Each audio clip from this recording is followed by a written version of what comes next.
Thank you, Governor Evers. We appreciate that update.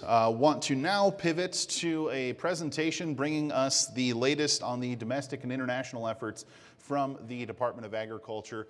This presentation sponsored by the folks at Edge Dairy Farmer Cooperative, and I'm going to go ahead and take the reins on introducing our next two speakers, Dana Coale and Clay Hamilton. Dana Coale was appointed the Deputy Administrator of the Agricultural Marketing Service Dairy Program in September of 2004, the first female to hold the position. As Deputy Administrator, Ms. Coale leads programs impacting the dairy industry to facilitate the efficient marketing of milk and dairy products. Ms. Coale began her career with AMS Fruit and Vegetable Program, now known as the Specialty Crops Program, in 1989 and transferred to the Dairy Program in 1990. Prior to her appointment as Deputy Administrator, she served as Associate Deputy Administrator for Dairy Programs for almost 3 years. In addition to her role as the Dairy Program's Deputy Administrator, Ms. Coale assisted in the continuity of operations during the administration transition as the Acting Deputy Undersecretary for Marketing and Regulatory Programs and Acting Associate Administrator for AMS. Dana grew up on a corn, soybean, and livestock farm in central Iowa, but please don't hold that against her, which she continues to share ownership in and manage. Before we hear from Dana, we are going to hear from Clay Hamilton. He is a native of Floydada, Texas, where he grew up on a cotton and wheat farm and was also involved in sheep and cattle production. He received his bachelor's degree in animal science from Texas A&M University, go Aggies, in 1982, and a master's degree in agricultural economics from Texas Tech in 1988. Mr. Hamilton was in the U.S. Army Reserves from 1982 until 1995, where he worked as a county extension agent in Texas from 1992 until 1985. He joined USDA's Foreign Agricultural Service in 1988 and entered the Foreign Service in 1991. Where he now has the rank of Career Minister in the Senior Foreign Service. In addition to various positions in FAS in Washington, he served in Bulgaria, Italy, Japan, Turkey, Pakistan, and Brazil.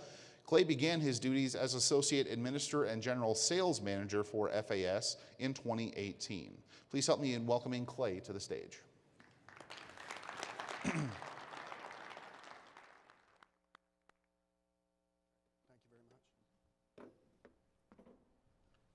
Well, thank you and good morning. And I'm very impressed. You actually pronounced Floydada correctly. That's always a testament to if people have actually heard of it before, because it's usually butchered a little bit. I'm very happy to be here, particularly on Cheese Lovers Day. I don't think I've ever seen a plate that didn't benefit from having some cheese on it somewhere. So this is a perfect day for me. I appreciate the introduction, but I thought I might start with just a little bit of an explanation for what Foreign Agriculture Service is.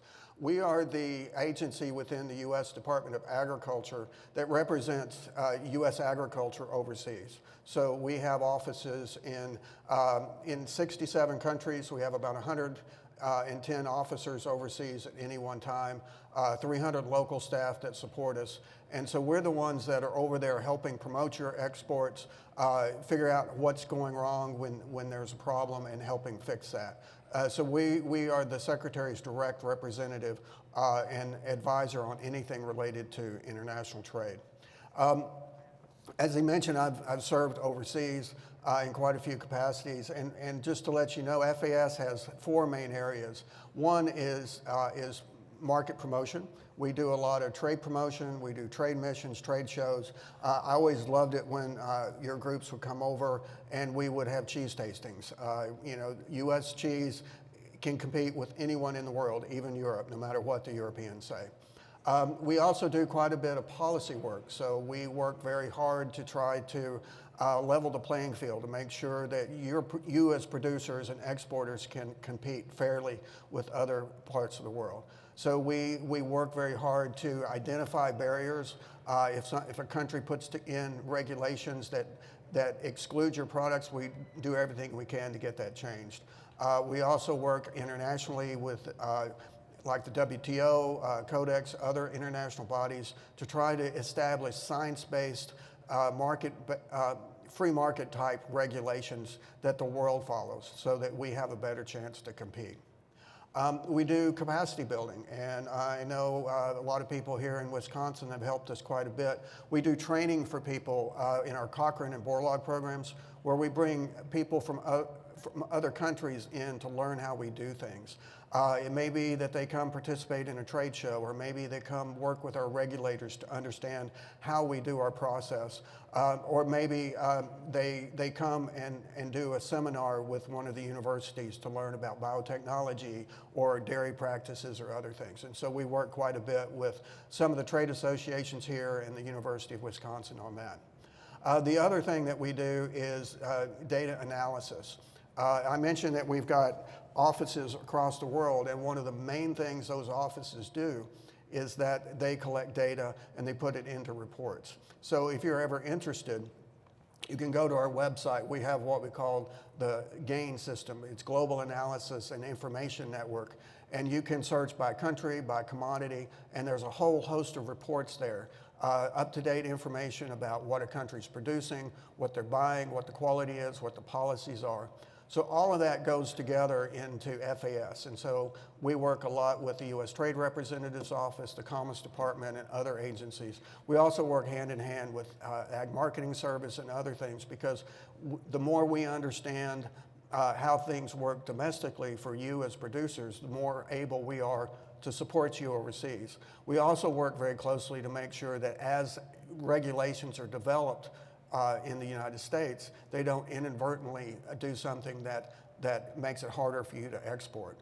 We have a very delicate balance. There's countries have certain things that they want to see, whether it's trace-back systems or certifications or approvals. And so we try to make sure that any regulations that are developed in the U.S.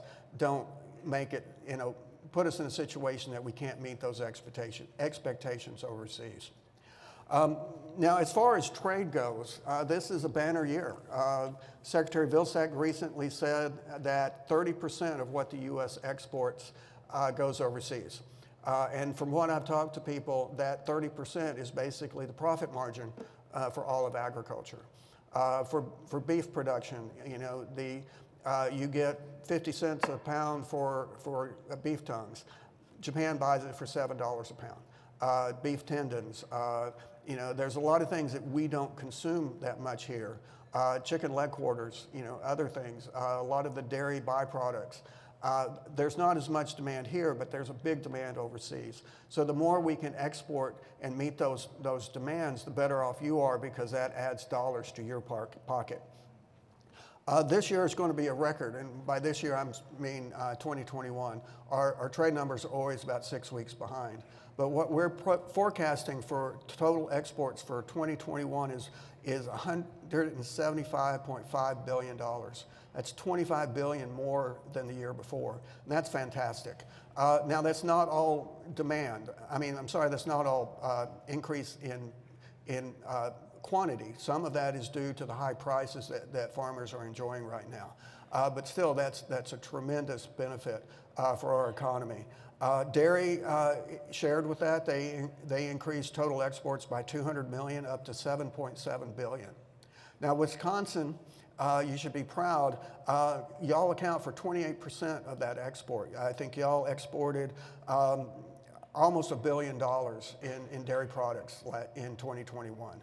Now, that's not just fluid milk and basic products, but that's also the products that you processed here in Wisconsin. So y'all have a lot to be proud of, and you've done great in exporting to Canada, China, Korea, Mexico, and we're doing everything we can to try to make sure that you can continue to do that. With Canada, I mentioned the policy work that we do. We spent a lot of effort in the last year working on the dairy panel that was part of the USMCA. We were very pleased a couple of weeks ago to hear that the panel came out in our favor, and now we're working with Canada to try to finalize it so that we can come up with an agreement that supports your ability to export products to that market.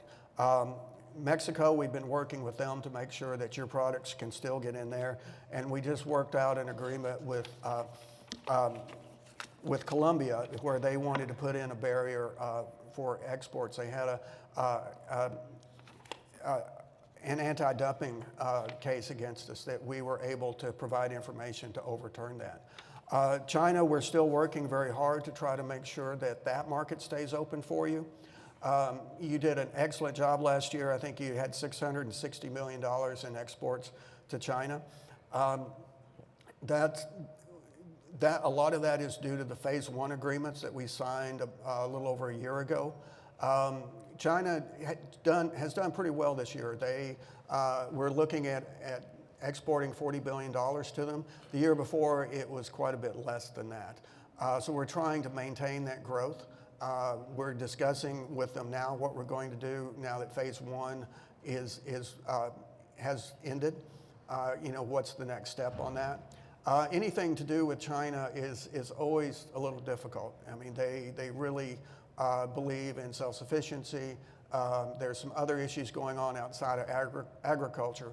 So while we do want to preserve that market as much as we can, we're also working with organizations like USDA Export Council, the State Departments of Agriculture, and others to try to help companies identify alternative markets as well.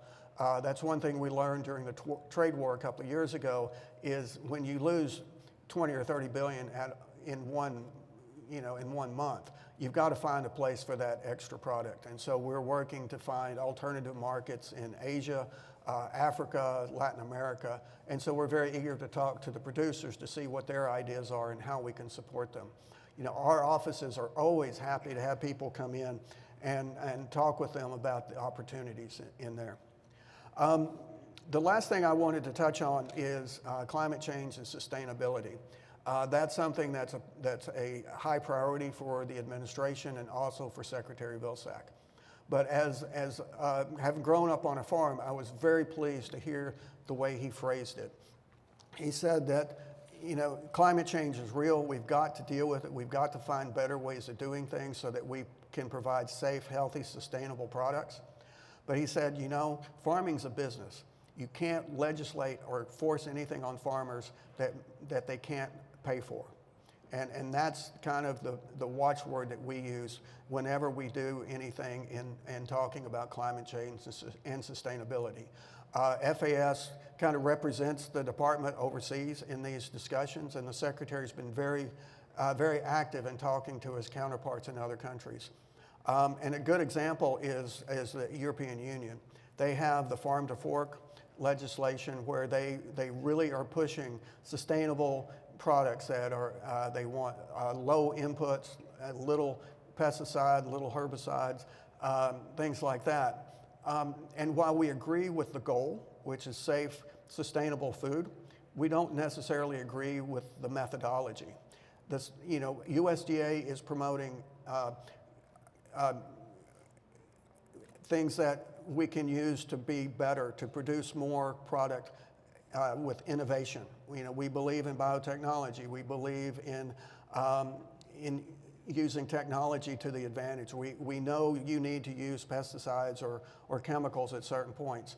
The government doesn't, and I just recently spoke to some farmer groups, and they're very frustrated with that because they say there's no way we can produce if we don't have access to this technology. So whenever we go out and talk about sustainability, it's always to the viewpoint of we've got to allow innovation. We've got to allow farmers to do their job. They know what they're doing. They have experience. And that's something that I wanted to mention to you now. You are your best salesman. You know how hard you work to produce safe, sustainable products. You know all the efforts you make to protect the environment. And that's the message that we're trying to get out across the world, is that U.S. agriculture is sound and safe, and we can help educate the world on better ways to do it. So if you have examples, if your associations or others have examples of what you're doing, we'd love to hear about it. Going out and marketing your products overseas, being able to explain what you're doing in a sustainable way will only help your products in other markets, particularly in the developing markets, because in Japan, in China, Europe, and others in particular, the consumers are very concerned about that. So we're working very hard to make sure that we can continue to produce food economically, we can meet the demands, but in a way that allows you to have a profit and do what you do best, which is protect the family farms, produce the safe food that we need, but still do it in a way that allows you to continue in the future.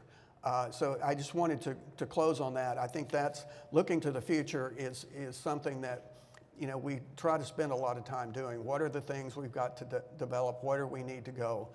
We're hoping to do a more expand trade. We're hoping to look for new markets. But we also realize that, you know, with the growth in population, issues like COVID, transportation issues, there's always things that we need to do better. So we look forward to hearing your comments, your thoughts, and if you ever have any questions, I'll be here after Dana's presentation and be happy to address those. So thank you very much.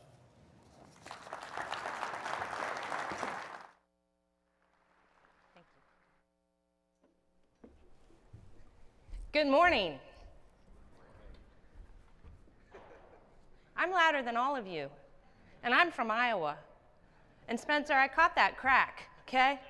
And I also picked up the fact that when you were introducing my colleague Clay, you said go Aggies. I did not hear go Cyclones. You know, I got some real problems. So let's try this again. Good morning, everyone. Good morning. All right. It is great to be here, and thank you so much, Tim, for the invitation. I love the opportunity to come out and, first of all, get back to the Midwest. It is great. My heart is here. It's a little bit south of here. Our farm is there.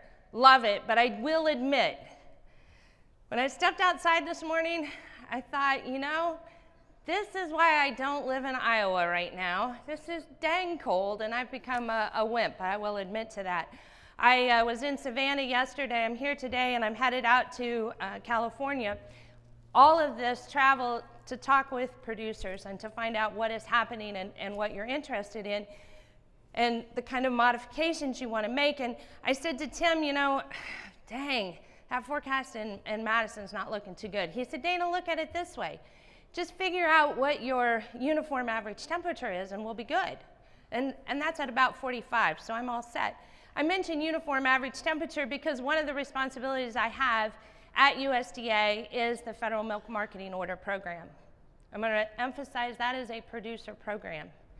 And I feel very privileged and very honored to have the opportunity to represent all of you, as well as all of the producers across the U.S. at USDA through that program. And I know that there are a lot of conversations going on.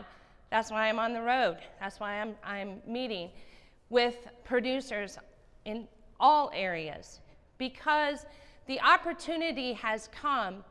Right now, we're at a prime point in time for you to get engaged, you can get involved, and it's a time for us to think about where we want to go with the Federal Order Program. Before I talk about how we're going to move forward, I might mention, as a counter complement to Clay, in dairy programs at AMS, we do work very closely with our colleagues at FAS. And we are the ones who actually do the operational issuance of certificates. And he mentioned the increase in the export market. Last year alone, we issued 62,000 export certificates. That was an increase of 30% from 2016.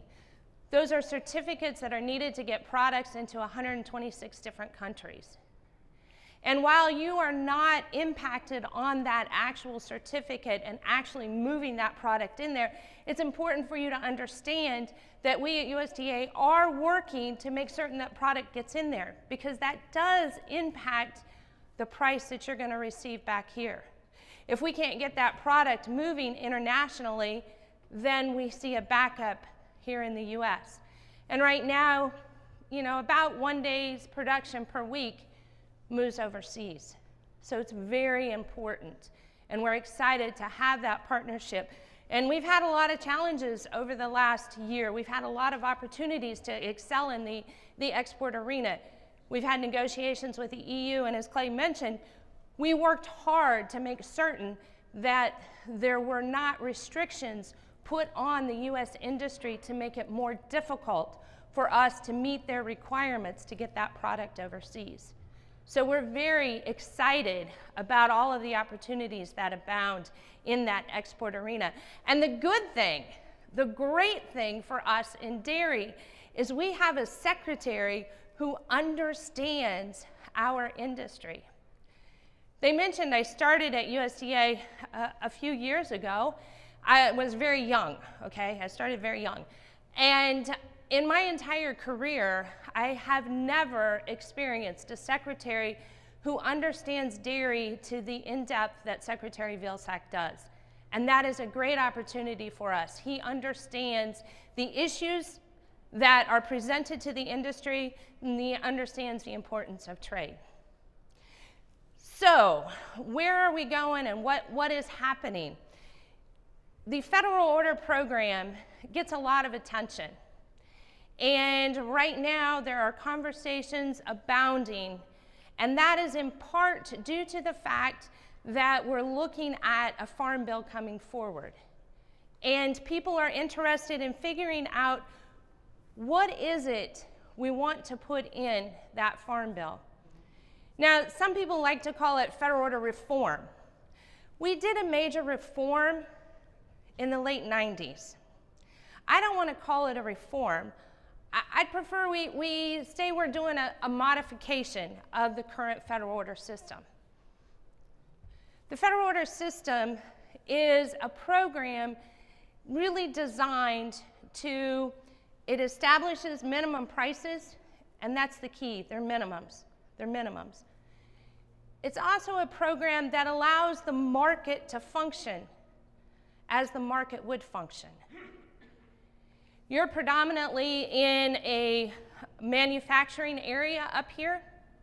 Your issues with the federal order system are very different than the conversations I had just yesterday with your counterparts down in the Southeast who have a very fluid market. The point of comparisons between the Class 1 market issues, the Class 3 and 4 areas that we might want to look at, is that there are areas that can be modified. What and how, that's up to you guys. And you have a great organization here with Edge and Tim leading it to provide your input and to provide your thoughts. We at USDA in dairy programs are a resource to help guide your conversations, to answer the questions. You know, Dana, what do you think? Is this something we can do? Or is this something we can do? And what I'm going to go back and I will always ask is, what does this statute allow for us to do? And then we can build from there. Maybe we want to make changes to the make allowances in the Class 3-4 formula. Maybe you all don't. Something you need to look at. In the near future, there will be some more information made available to you. We've been working with the University of Wisconsin on a study regarding the manufacturing costs, and we plan to issue that in the near future. So you'll have some more data points to look at to figure out if in fact that's what you want to do. Maybe you want to consider having an automatic update within the formula somehow. It's a possibility. There are also conversations on changing the Class 1 mover. Maybe that's not as important here, but it is something I would encourage you to think about, because the message the Secretary has sent is that for federal order modifications, he wants consensus. He wants consensus. And we need to bring together all parties so the issues are different. But if everybody puts something on the table, that's a way we can move change and make it happen. Whether it is prescribed within the Farm Bill or it is a standalone proposal that comes to the department, doesn't matter, because what will happen is there is a process that USDA uses to make any changes within the federal order system.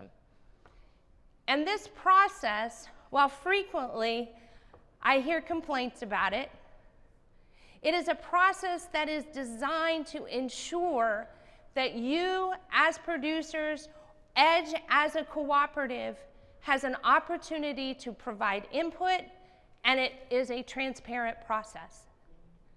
Again, your participation in it is essential. That is what is key. This process, it starts with you in the industry. I do nothing to engage the process. You have to start the process. The industry comes to USDA and says, we would like to hold a federal order hearing on X, Y, and Z. There are certain parameters that have to be met for USDA to consider that. And again, the Secretary has emphasized he wants consensus. That could be, people have asked me, what does that mean? And I do not speak for the Secretary. But in my mind, when I hear him say consensus, I think of a couple of things. One, first of all, we need to get producers agreeing to what modifications you want to move forward.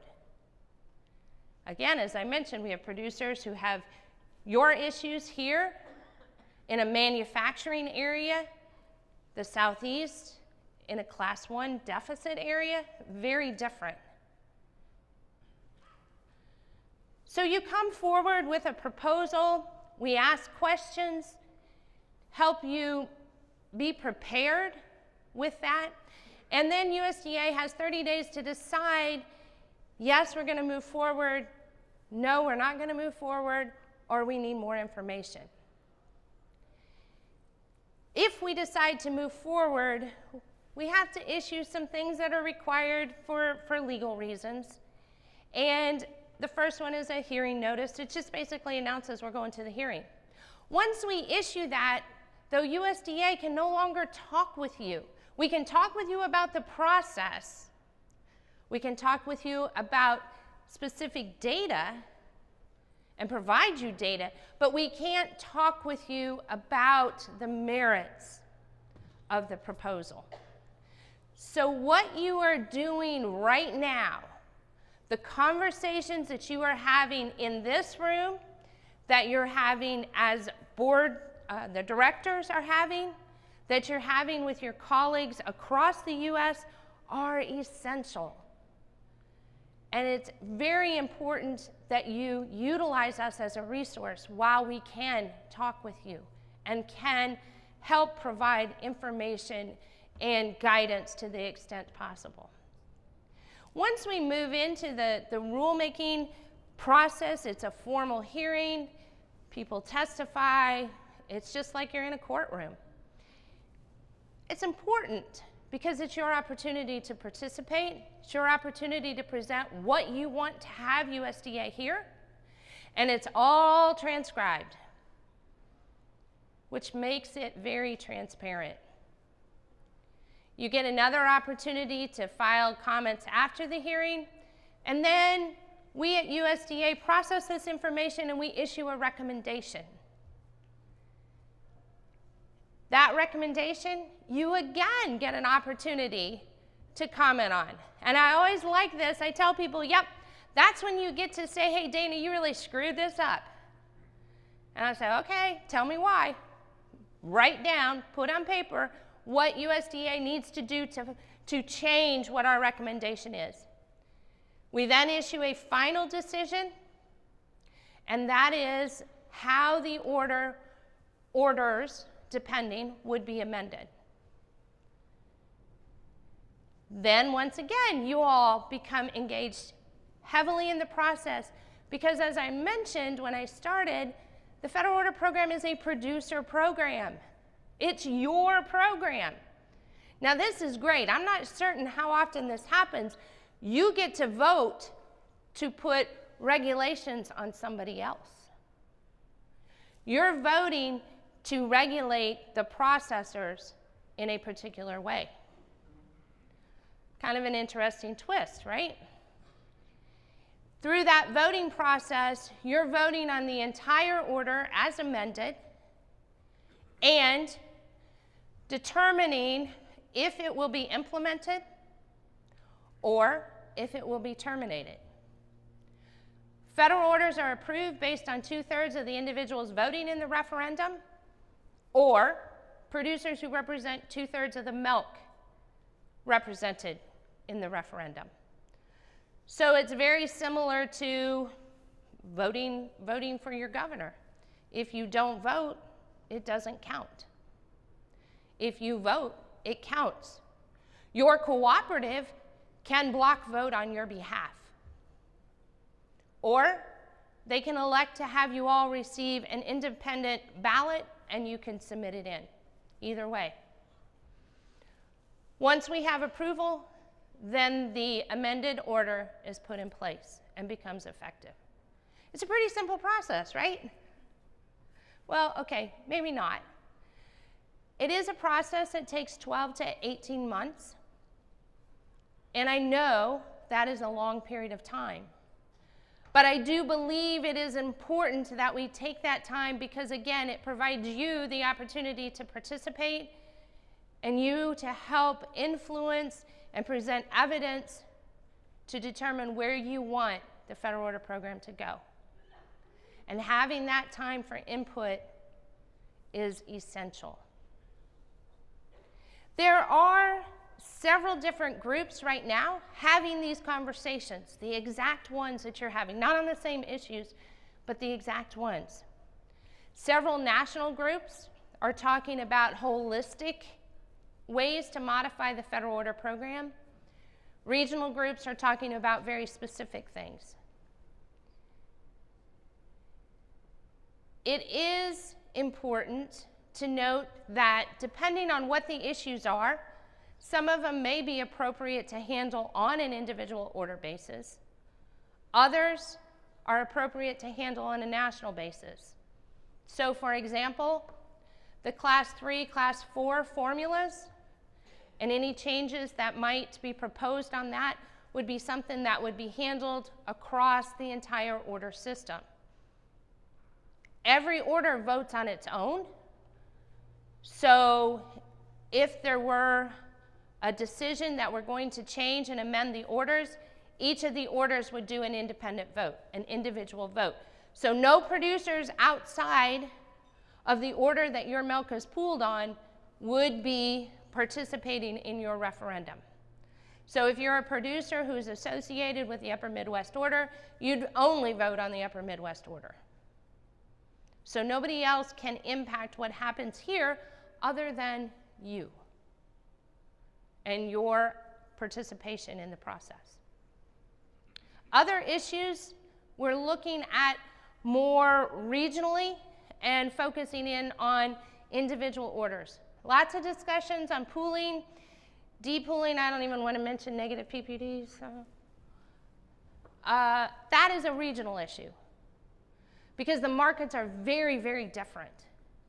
And that's part of the reason I like coming out and talking with you all where you're at, so that I have a better understanding when I go back to USDA and I'm engaging in conversations as to what is truly happening here in the Midwest, or down in Florida, or up in New England, or out in California, because those markets are very different. And when we come back to this whole conversation of consensus, that's what's going to make it a challenge as we move forward with modifications to the federal order system, is getting that consensus amongst the producer community across the entire U.S.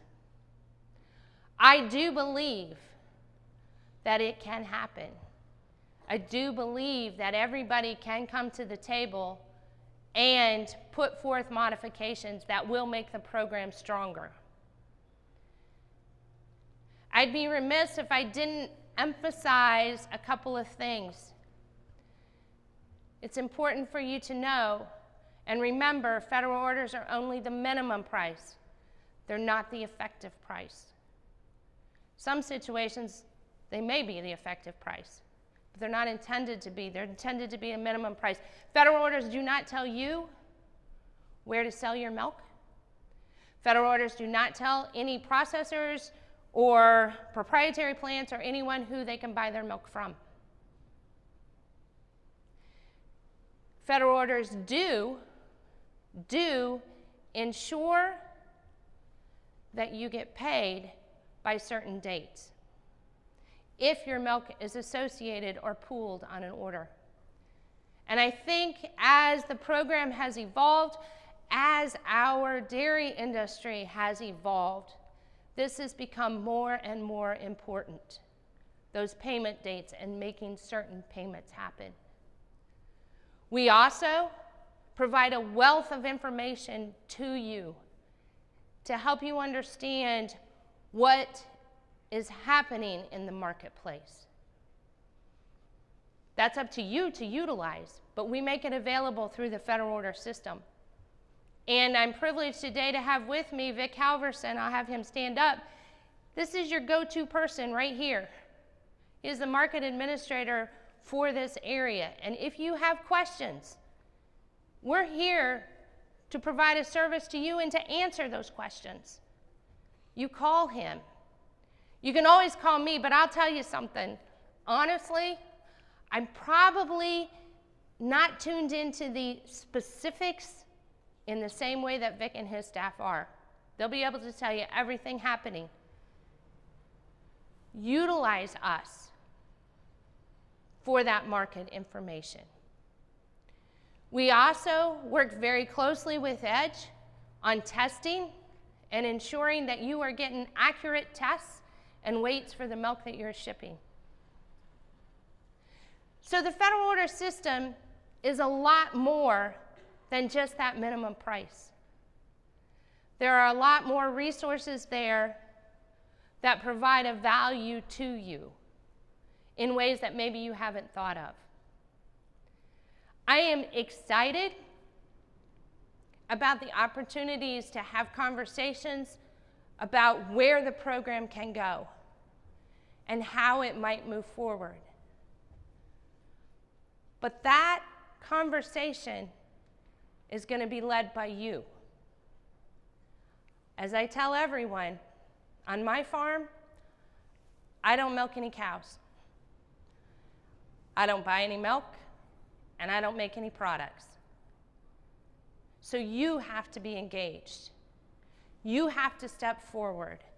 You have to let us know so that when Clay is in the international arena, he can ensure that the U.S. dairy industry is represented well. And when I'm having conversations on the domestic front, we can ensure you're represented well. So with that, I think it is time for us, Clay, to come back up here and for you to ask any questions that you might have for us. And if they're really hard questions, I'll have Vic answer them. I don't know who Clay will have answer his questions, but I got somebody who can help me out. So,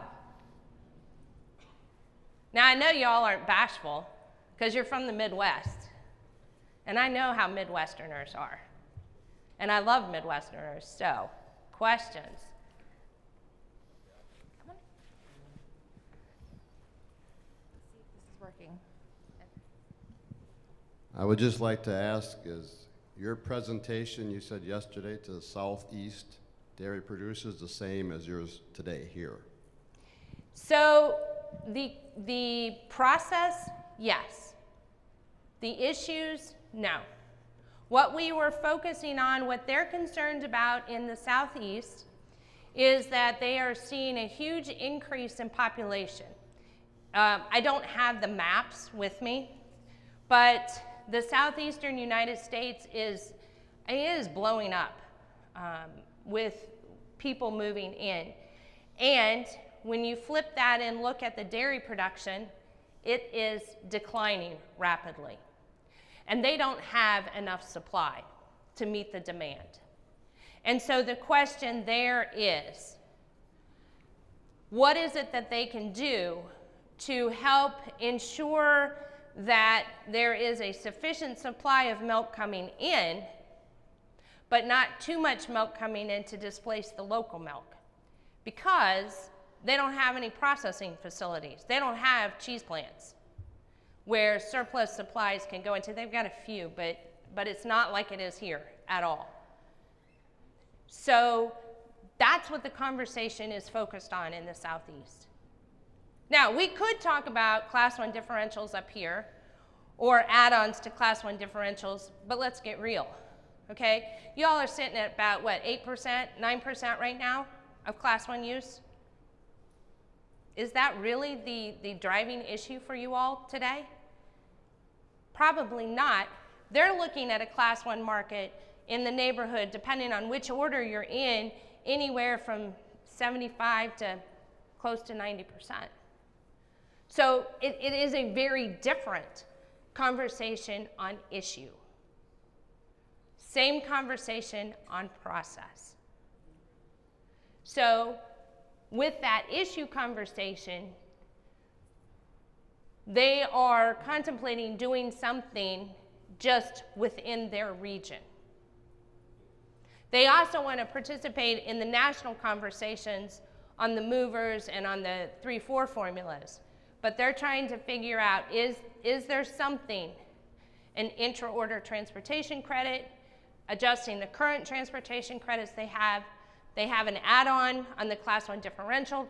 Is that something that maybe they should look at adjusting? What are their pooling requirements? You have to ship milk 10 days to be associated with the Florida order. Is that enough?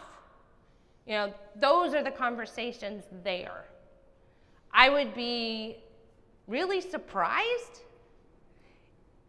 if you all wanted to talk with me about that same topic.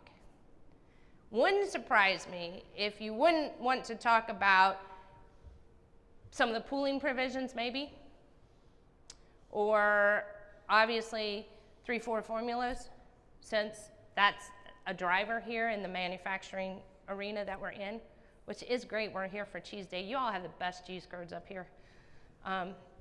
That's why I love coming back. But anyway, does that answer your question?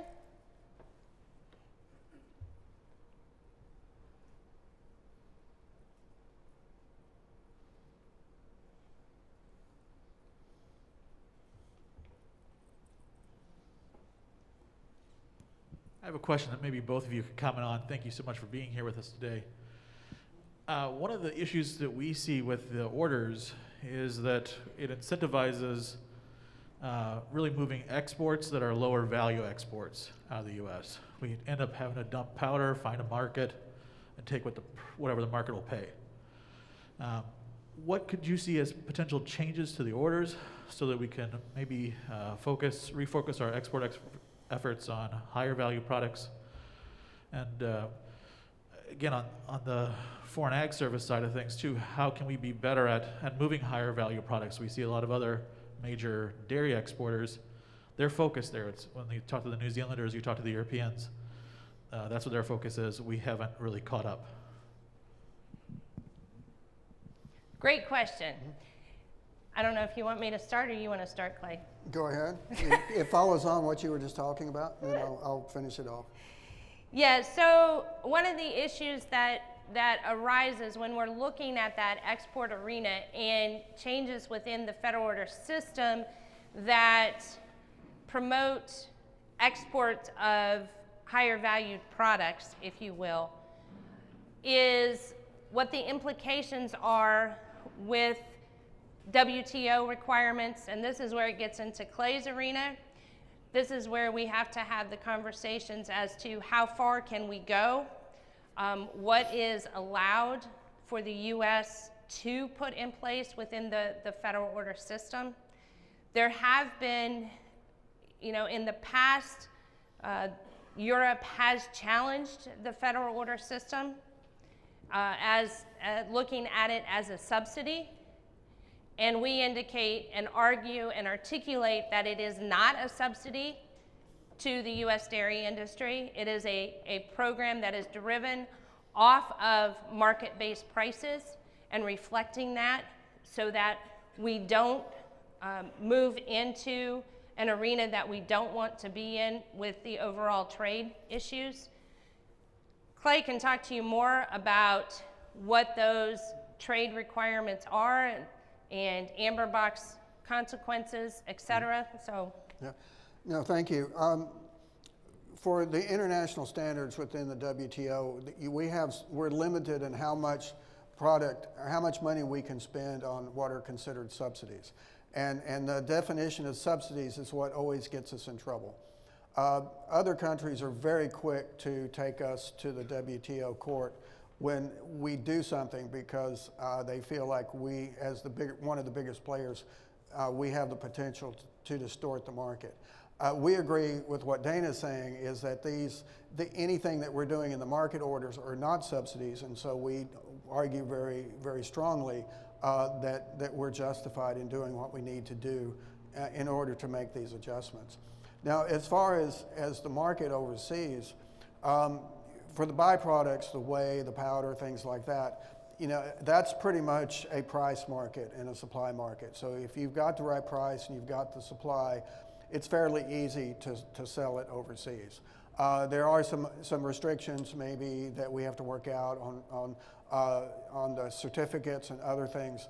But when you're talking about the higher value products, from my perspective, there's two things that you've got to compete against. One is education, getting people to understand what your product is, and the other is developing a consistent supply mechanism.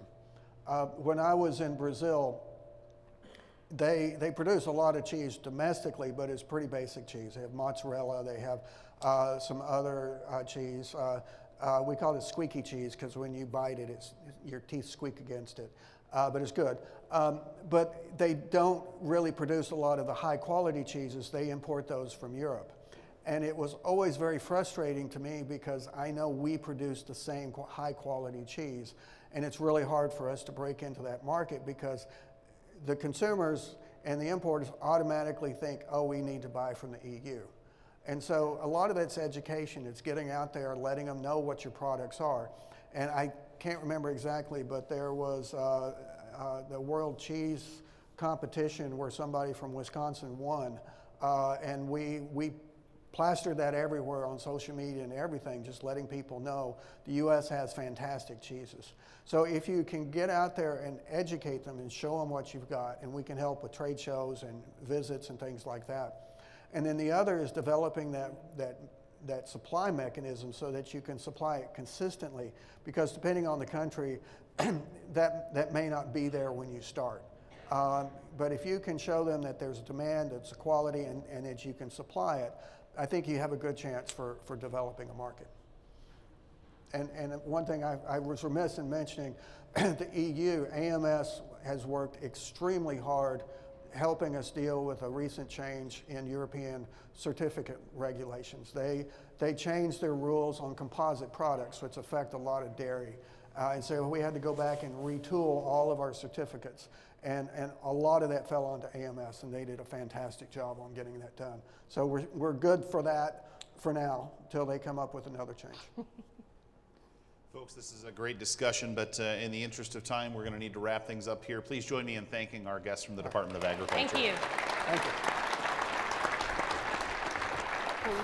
Or jackrabbits.